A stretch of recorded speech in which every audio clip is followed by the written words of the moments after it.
Είμαι ένα παιδί από τη Θεσσαλονίκη, από εκεί που ο ήλιος με δείχνει και με κρίνει, από εκεί που η ελπίδα ξερίνει τα ματωμένα μου χείλη.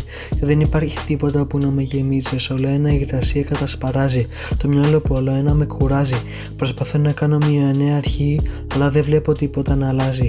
Και η κοινωνία πλέον με τρομάζει. Πραγματικά δεν ξέρω τι να κάνω γαμώτο. Βρίσκω τον εαυτό μου μια καθισιά στον παραλιακό μου δρόμο. Καταλήγω να λέω μου έχεις λείψει, αλλά ξέρω δεν μου έχεις λείψει εσύ. Μου έχει λείψει ο εαυτός που ήσουν πριν σε καταστρέψει ψευτική πραγματικότητα που κυκλοφορεί. Πλέον με απορρίπτεις κάθε μέρα. Ήμουν δίπλα σου όταν ο πατέρας σου δεν σε εμπιστευόταν, έρωτα και τη μητέρα. Καθόμουν όλο ένα, τελείωσα το κρασί που μου έμεινε και σκεφτόμουν τι έκανα γιατί τόση μιζέρια. Σε αγαπούσα πριν ο ήλιος βρει σύντροφο τη σκιά και πριν η νύχτα σε πάρει σαν δικά της στα σκατά. Τώρα που βρίσκεσαι, κάθεσαι και κοροϊδεύεις το παιδί που ήταν μόνο του. Θα αλλάξουν όλα τώρα σε ένα μιλισέκ.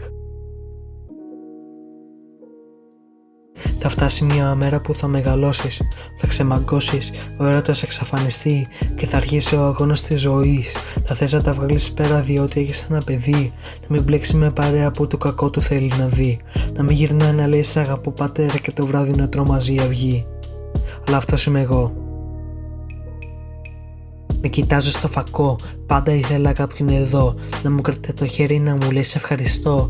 Έδειξε στο γιο μου την αξία του ευρώ. Χωρίς εσένα δεν θα ήμασταν εδώ. Αλλά κοίτα που φτάνω, να φοβάμαι και να διστάζω. Και υπάρχει πίσω από την πόρτα, από το σπασμένο κάδρο, να αναρωτιέμαι αν θα με αγαπήσει το κοινό και πάνω απ' όλα αν θα αγαπήσει τον εαυτό μου.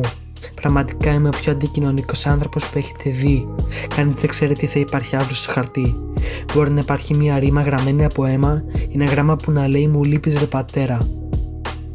Αν το αστέρι είναι νέος πλανήτης, εμένα με φοβίζει αν θα είναι μετεωρίτης. Ξυπνάω κάθε μέρα, βλέπω στον καθρέφτη την ίδια ρουτίνα, να μπαίνω σε ένα μαγαζί για καφέ και να βγαίνω με αίματα να στάζουν στο παρκέ. Αυτό σημαίνει ότι ο τοίχος είναι σκληρός και δεν σε θέλουν όλοι στο μικρό κύκλο αυτό. Πολέμα μόνο για τον δικό σου τον εαυτό. Μην αφήσει κανέναν να μπλεχτεί στο χώρο αυτό.